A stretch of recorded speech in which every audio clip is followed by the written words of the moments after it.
अगर तुम्हें लगा कि सन जिनवू की पावर का पीक तुमने देख लिया है तो मेरे दोस्त तुम बिल्कुल गलत हो। अब तक उसने सिर्फ एक हंटर की तरह फाइट किया है, लेकिन अब एक ओवर पावर्ड शैडो मोनार्क बनने का वक्त आ चुका है। जितने भी दुश्मन अब तक बचे हैं बस एक गलती कर रहे हैं, वो अब भी जिनवू को एक इंसान समझ रहे हैं। एक वक्त था जब जिनवू सिर्फ एक कमजोर ई रैंक हंटर था जो सिर्फ जिंदा रहने और अपनी माँ के इलाज के लिए डंजन्स क्लियर किया करता था। लेकिन एक दिन एक डबल डंजन इंसिडेंट ने उसकी जिंदगी हमेशा के लिए बदल दी। वहाँ उसे एक मिस्टीरियस सिस्टम का पावर मिला जो उसे एक प्लेयर बना देता है, जिसमें जितना ज्यादा वो लड़ता है उतना ही ज्यादा वो स्ट्रॉन्ग बनता जाता है। धीरे धीरे जिनवू ने अपनी पावर अनलॉक करना शुरू की, नए डंजन्स क्लियर किए और एक एक करके हर लिमिट तोड़ता गया। और वो सिर्फ एक हंटर नहीं रहा बल्कि एक चलता फिरता मौत का सम्मान बन चुका है। पिछले एपिसोड तक हमने देखा जेजू आइलैंड पर एक भयानक बैटल चल रही थी। And king S rank Hunter को एक एक करके खत्म कर रहा था। ब्यूंगू की डेथ ने बैटलफील्ड को और ज्यादा भयावह बना दिया था। जब लगा कि एंड किंग को रोकने वाला कोई नहीं बचा, तभी वहाँ एक ऐसी पावर एंटर हुई जो अब एंड किंग को उसकी औकात दिखाएगी। तो क्या सन जिनवू फाइनली एंड किंग का एंड गेम करने वाला है? हम देखने वाले हैं जिनवू की ट्रू मोनार्क लेवल पावर। चलिए बिना किसी देरी के शुरू करते हैं सोलो लेवलिंग सीजन 2 के एपिसोड 12 को। हम देखते कि सारे एस रैंक हंटर के शैडो से शैडो सोल्जर्स निकलते हैं जिन्हें जिनवू ने उनके शैडो में इंसर्ट किया था। अब वो सोल्जर उन्हें एंड से बचा रहे होते हैं। तभी जिनवू को वहाँ देख सभी एस रैंक हंटर और भी ज्यादा शॉक हो जाते हैं। और तभी सीन शिफ्ट होता है। लाइव ब्रॉडकास्ट बंद होने से सब घबरा रहे होते हैं और चिंता कर रहे होते हैं कि आखिर वहाँ चल क्या रहा है। और ब्रॉडकास्टिंग हेडक्वार्टर पे पब्लिक ने कॉल कर करके उन्हें परेशान कर दिया होता है। तभी सीन जेजू आइलैंड पे शिफ्ट होता है। कैमरामैन कैमरा ऑन करने की कोशिश कर रहा होता है लेकिन वो नहीं ऑन हो रहा होता। और मुझे समझ नहीं आ रहा कि कैमरामैन अब तक जिंदा कैसे है। एंड किंग ने कितनी एस रैंक हंटर को मार दिया, बाकी बुरी तरह घायल है और इसे देखो एक खरोच भी नहीं आई। तभी जिनवू अपनी आर्मी को एंड्स को खत्म करने का कमांड देता है। आयरन, इग्रिस, टैंक और बाकी सभी सोल्जर्स उन एंड्स को बड़ी तेजी से खत्म करने लगते हैं। और इधर जिनवू घायल हंटर्स को हील करने का काम कर रहा होता है। लेकिन ये सब देख सारे हंटर्स बड़े ही शौक होते हैं। हम सब बहुत कंफ्यूज्ड है। जिनवू उन्हें हीलिंग लिक्विड देते हुए कहता है अब ये सब समझाने का टाइम नहीं है, जल्दी ये पी लो। सारे हंटर्स वो लिक्विड एक एक करके पी लेते हैं और उन सब के जख्म जल्दी हील होने लगते हैं। शाहीन की खराब हालत देख जिनवू उसे हीलिंग लिक्विड पिलाता है लेकिन उसका उस पे कोई असर नहीं होता क्योंकि healing liquid serious injuries heal नहीं कर पाता। वो वहाँ से निकलने जा ही रहे होते हैं और तभी वहाँ एंड की एक और वेव आ जाती है।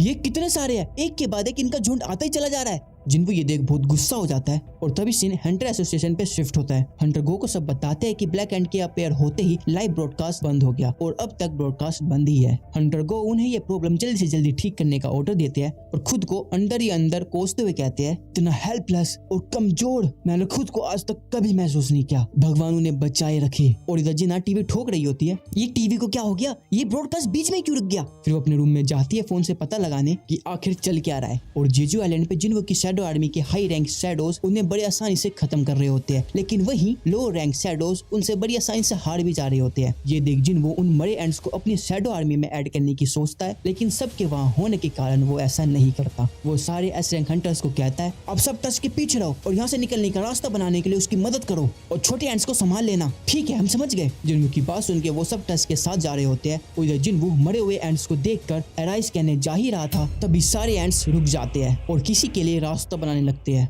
और तभी जिनवू को एक बहुत ही पावरफुल ओरा फील होता है और इस ओरा को फील करके सब शॉक हो जाते हैं। और तभी हम देखते हैं कि वहाँ एंड किंग खुद चल के आ रहा होता है। सिट ये फिर आ गया, इसी ने गोटो को मारा था। एंड किंग आके बहुत जोर से रोर करता है और उसके अपीयरेंस को देख के सब हैरान हो रहे होते हैं। और इधर जिनवू उस शैडो से कांटेक्ट नहीं कर पा रहा होता जो शैडो गोटो के अंदर थी। जिनवू समझ जाता है कि गोटो अब नहीं रहा। एंड किंग कहता है मुझे बाहर कोई किंग नहीं मिला, क्या तुम में से कोई किंग है। ये सुन जिनवू एंड किंग के पास जा रहा होता है। सब उसे रोक रहे होते हैं क्योंकि वो जिनवू को अभी भी 10th एस रैंक हंटर समझ रहे होते हैं। एंड किंग जिनवू से पूछता है क्या तुम इंसानों के किंग हो। ये सुन जिनवू स्माइल करता हुआ बोलता है एक बोलता हुआ इंसेक्ट। एंड किंग को जिनवू की भी स्ट्रॉन्ग प्रेजेंस महसूस होती है। वो अपनी प्रेजेंस स्ट्रॉन्ग दिखाने के लिए दोबारा से रोर करता है। ये देख जिनवू कहता है कर दी ना तुमने जानवर वाली हरकत। और इधर कैमरामैन के कैमरे में सिग्नल पता नहीं कहां से आ जाता है और ब्रॉडकास्ट हेडक्वार्टर पे सब लाइव दिख रहा होता है। सर हम वापस लाइव आ गए, जल्दी इसे ब्रॉडकास्ट करो। लेकिन सर इसमें 1 सेकंड का भी डिले नहीं है, एक बार लाइव जाने के बाद हम इसमें एडिट नहीं कर पाएंगे। मुझे परवाह नहीं, ब्रॉडकास्ट अभी करो। और तभी सब लाइव हो जाता है। 10th एस रैंक हंटर यानी जिनवू को एंड किंग के सामने देख के सब शॉक हो जाते हैं। और इधर जिना भी फोन पे लाइव देख के कहती है भैया वहाँ कैसे गए, वो तो पार्क गए थे ना। मम्मी जिनवू को वहाँ देख हंटर को बहुत ज्यादा एक्साइटेड आते हैं और अपनी चेयर भी तोड़ बैठते हैं। और इधर जिन्वू और एंड किंग के बीच की फाइट धीरे धीरे इंटेंस होने लगती है, जिसके सामने सारे एस रैंक हंटर बेबस थे,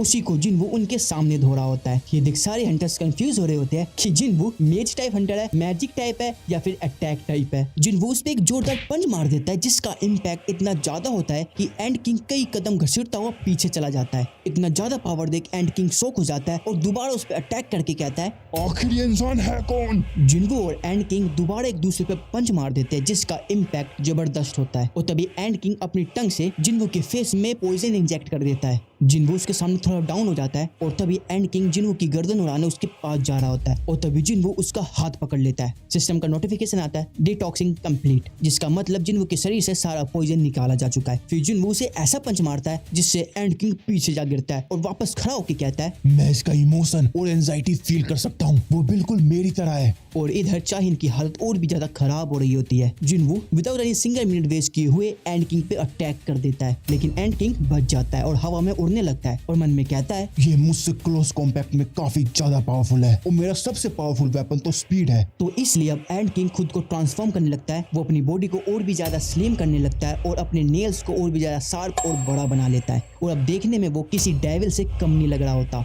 जिन्वू भी अपने सबसे पावरफुल पावर्स बाहर निकाल लेता है और अब इसके बाद जो लड़ाई होती है क्या ही बताऊं, मेरे पास वर्ड नहीं है दोस्तों। The whole fight, the whole animation is freaking awesome. और इस स्पीड बैटल में भी जिन्वू एंड किंग को डोमिनेट करने लगता है और तभी एंड किंग जिन्वू पे भारी पड़ने लगता है और तभी जिन्वू का लेवल अप हो जाता है। वो जल्दी से डैगर अपग्रेड करता है और खत्म। वो एंड किंग के दोनों हाथ काट देता है और उसे दिखा देता है कि यहाँ उससे ज्यादा ताकतवर और कोई नहीं। एंड किंग खुद को हील कर वहां से भागने लगता है, लेकिन जिन्वू इस बार उसे छोड़ने नहीं वाला था। वो उसका पीछा करता है और उसके हाथ पैर कंप्लीटली कट कर देता है और अब बचती है तो बस उसकी अपर बॉडी, वो भी बहुत खराब हालत में। एंड किंग आखिरी बार रोर करके सारे एंड्स को बुला लेता है। उधर जिन्वू भी अपने सारे शैडो आर्मी को समन करता है और अब होता है दोनों की आर्मी के बीच महायुद्ध। इग्रिस आयरन एंड को बीच में से काटने लगते हैं और टस तो इतना जोर का ब्लास्ट करता है कि वो अटैक उस जगह को तोड़ते हुए बाहर निकल जाता है और इसी के साथ एंड किंग की आर्मी भी जिन्वू की शैडो आर्मी से हार जाती है। ये देख एंड किंग पागल होने लगता है और डरते हुए कहता है, मुझे सबसे ऊपर होना चाहिए था, मुझे किंग होना चाहिए था, लेकिन अभी मुझे भागना होगा अपनी जान बचाने के लिए। एंड किंग अपनी पंख को हिल करके वहां से भागने लगता है, लेकिन जिन्वू अपनी पावर को यूज करके उसे पकड़ के नीचे गिरा देता है। जो किंग थोड़ी देर पहले एस रैंक हंटर को कमजोर कीड़े की तरह मसर रहा था, और वही एंड किंग जिन्वू के सामने लाचार पड़ा है और अब जिन्वू की आंखों में रेज देख वहां से रेंगता हुआ भागने लगता है, लेकिन जिन्वू इसे पूरी तरह खत्म करने के मूड में था। जिन्वू उस पे डैगर से इतना स्ट्रॉन्ग अटैक कर रहा होता है कि उसे पूरी तरह खत्म करने में ज्यादा टाइम नहीं लगता और अपने किंग को मर जाता देख सारे एंड्स वापस जाने लगते हैं।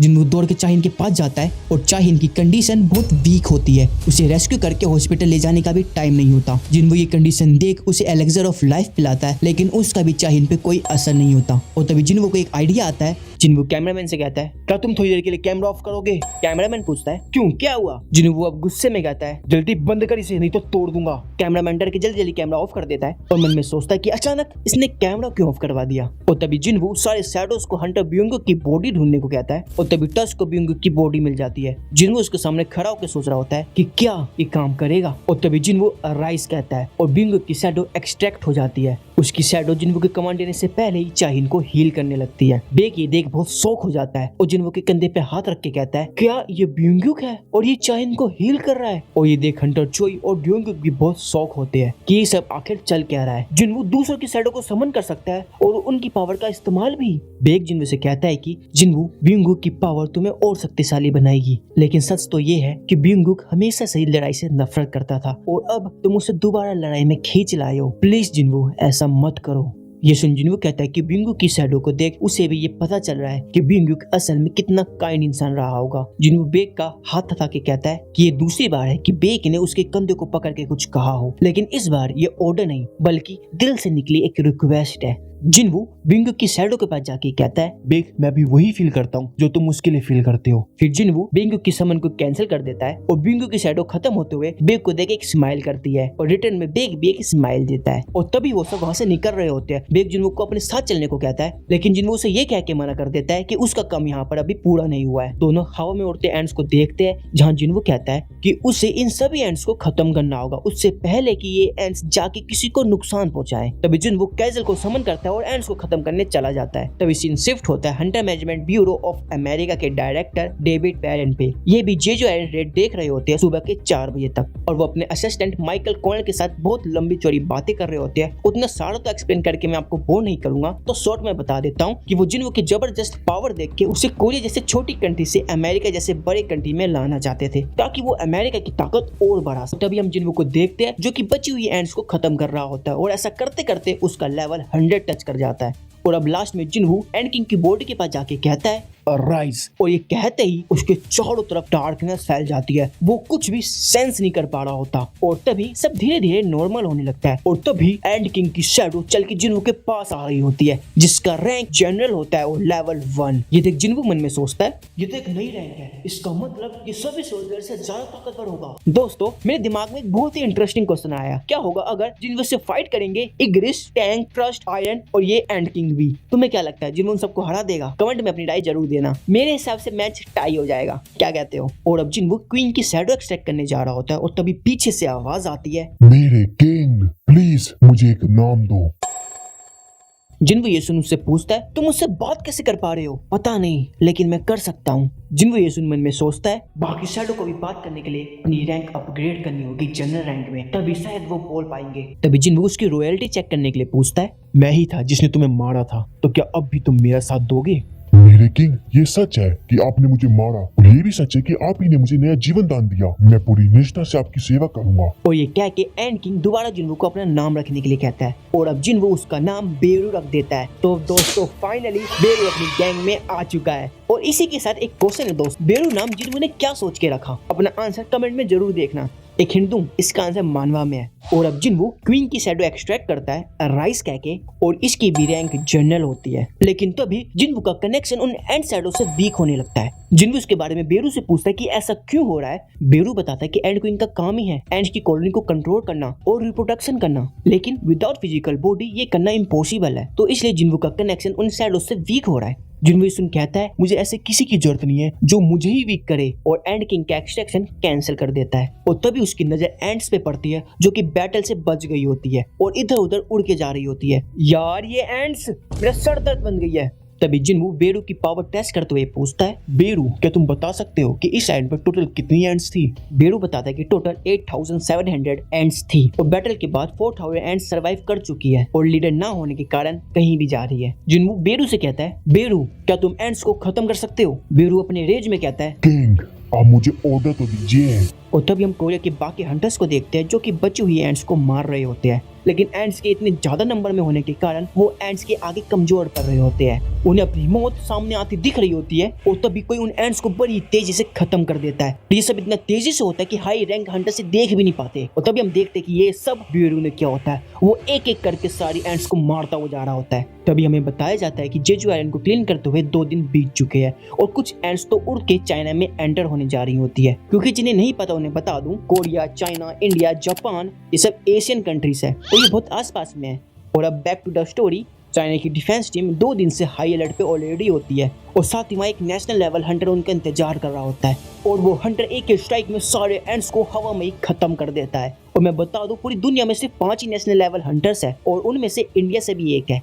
दोस्तों क्या आपको उसका नाम पता है? अगर पता है तो कमेंट में जरूर बताना। तभी सीन शिफ्ट होता है थॉमस आंड्रे पे जो कि स्कैवेंजर गिल्ड का मास्टर होता है अमेरिका में और ये भी जिन्हू पे नजर रखे हुए है। आंड्रे की असिस्टेंट लोरा बताती है कि होंग के बड़े भाई होंग डोनसुक को मारने वाला जिन्हू ही था। और इधर आंड्रे जिन्हू की पावर देख के उससे बहुत इम्प्रेस था लेकिन उससे हराना भी चाहता था और उसे अब एक बड़ी वजह भी मिल गई है। आंड्रे फुल रेज में कहता है मैं उन्हें कभी माफ नहीं करता जो मेरे गिल्ड मेंबर को टच भी कर देते हैं, चाहे वो अमेरिका गवर्नमेंट क्यों ना हो। और तभी हम देखते हैं कि कुछ हंटर्स जेजू आइलैंड पे आते हैं मैजिक स्टोन्स को कलेक्ट करने और वो ऐसा कर भी रहे होते हैं और तभी वहाँ फोर्स और 20 मोनार्क आ जाते हैं। मैं बता दूं ये बहुत ताकतवर है, जिन्हें देख सभी शॉक रह जाते हैं। तुम लोग कौन हो और यहाँ क्या कर रहे हो? सिर्फ हमें यहाँ आने की परमिशन है। दोनों मोनार्क कुछ नहीं बोल रहे होते, बस उन्हें घूर रहे होते हैं। तभी एक हंटर बोलता है अगर तुम यहाँ से नहीं गए तो हम तुम्हें शूट कर देंगे। तभी बीस्ट मोनार्क उन्हें खत्म करने की सोचता है लेकिन उससे पहले फोर्स मोनार्क एक चुटकी बजा के सबको सुला देता है। ऑफ कोर्स यार, हमेशा के लिए नहीं। बीस्ट मोनार्क कहता है तुमने सारा मजाक किरकिरा कर दिया, मुझे इनके साथ खेलना था।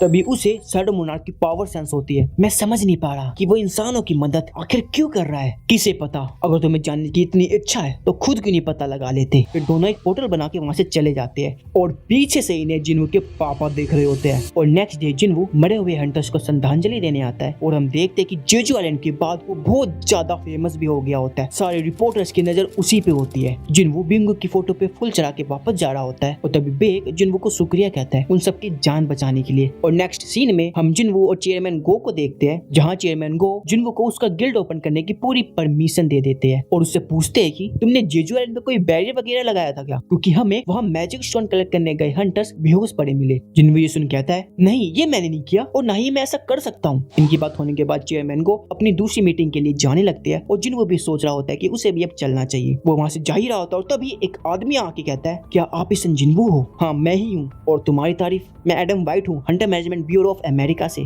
और हम आपको टॉप सीक्रेट इन्फॉर्मेशन देना चाहते हैं, लेकिन उसके लिए आपको हमारे साथ चलना होगा। जिन्वू उसके साथ जाने से सीधा मना कर देता है और अपनी गाड़ी स्टार्ट करके जाने लगता है। ये देख एडम कहता है सर पावर अपग्रेड के बारे में आपका क्या ख्याल है। ये सुन जिन्वू उसकी बात सुनने के लिए इंटरेस्टेड हो जाता है और आगे एडम बताता है कि उनके पास एक अवेकन पर्सन है जो अवेकन हंटर की पावर को और ज्यादा बढ़ा सकता है। ये सुन जिन्वू उसके साथ जाने के लिए मान जाता है और तभी वो एक होटल में आते हैं जहाँ एडम जिन्वू को माइकल कोनन से मिलवाता है। हाँ ये वही लोग हैं जो जिन्वू को अमेरिका ले जाना चाहते हैं। माइकल सीधा उसके आगे डॉक्यूमेंट रख के कहता है बस एक साइन करके तुम अमेरिका के सबसे ताकतवर गिल्ड में आ जाओगे और मैं बता दूं इनका गिल्ड वर्ल्ड का सबसे पावरफुल गिल्ड है। जिन्वू इनको सीधा मना करके कहता है मैं यहाँ इसके लिए नहीं आया, एडम ने कहा था यहाँ एक अपग्रेडर है जो हंटर की पावर को बढ़ा सकता है, मैं सिर्फ उससे मिलना चाहूंगा। माइकल मुस्कुरा के कहता है ठीक है, अगर ऐसा ही है तो उसे हम अभी बुला देते हैं। और तभी वो एक लेडी को बुलाते हैं जिसका नाम नॉर्मा सेलनर होता है। वो जिन्वू को बताती है कि वो अवेकन हंटर की लिमिट को और पुश करके उनकी पावर 20 से 30% तक बढ़ा सकती है। और तभी माइकल जिन्वू को एक डेमो लेने के लिए मना लेता है, ये क्या कि सर्विस वो उसे फ्री में दे रहे हैं और वहाँ जिन्वू भी मेरी तरफ फ्री की चीज ना छोड़ते हुए मान जाता है।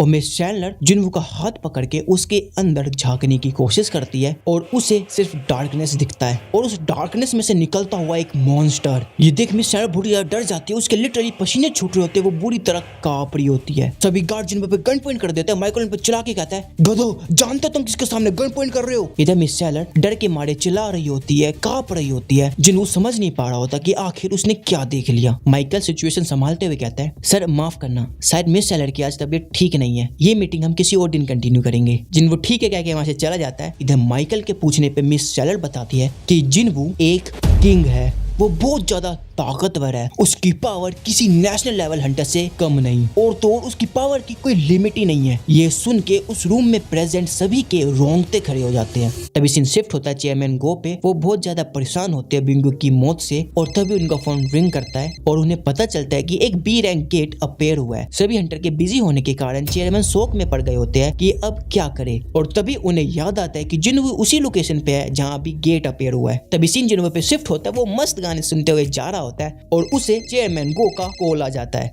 वो जिन्वू को सारी बात समझा देते हैं और तभी जिन्वू कहता है सर मैं चला तो जाऊंगा लेकिन परमिट की प्रॉब्लम हो सकती है। चेयरमैन ये सुन के कहते हैं अच्छा, परमिट की प्रॉब्लम कौन क्रिएट करेगा? जिन्वू थोड़ा हंस के कहता है हंटर एसोसिएशन के चेयरमैन ऑफ कोर्स। और अभी तुम किससे बात कर रहे हो? जिन्वू हंस के कहता है हंटर एसोसिएशन के चेयरमैन से। जिन्वू गेट की जगह पहुंच के उसमें एंटर कर जाता है और उसके एंटर करते ही बी रैंक गेट एक रेड गेट में बदल जाता है। गेट के अंदर जिन्वू सोच रहा होता है गेट को क्लियर करने में काफी टाइम लगने वाला है और वो अपनी मॉम को बता के आया था कि वो जल्दी आ जाएगा। और तभी वहाँ बड़े ताकतवर मॉन्स्टर जिन्वू को घेर लेते हैं और जिन्वू भी फ्लेक्स करते हुए अपनी सारी शैडो रिलीज करता है। भाई ये सीन देख के ना मजा आ गया था। और इसी के साथ इस सीजन का लास्ट एपिसोड एंड होता है। आई होप आपको ये एक्सप्लेनेशन अच्छा लगा हो। अगर आप चाहते हो सीजन 3 में कवर करूं जिसमें हमें जिन्वू से भी ज्यादा ताकतवर विलन देखने को मिलेंगे और जिन्वू अपनी पावर एक अलग ही लेवल पे ले जाएगा। और बस यही नहीं, जिन्वू की फाइट उससे होगी जिसने इस पूरे सिस्टम को बनाया था और वो फाइट पूरे इंटरनेट को ब्रेक कर देगी। तो कमेंट में यस टाइप कर देना और साथ ही चैनल को सब्सक्राइब भी कर देना, इससे मुझे काफी अच्छा लगता है। Please subscribe. तो मैं मिलता हूँ आपसे नेक्स्ट वीडियो में, तब तक के लिए स्टे एनीमे, गुड बाय।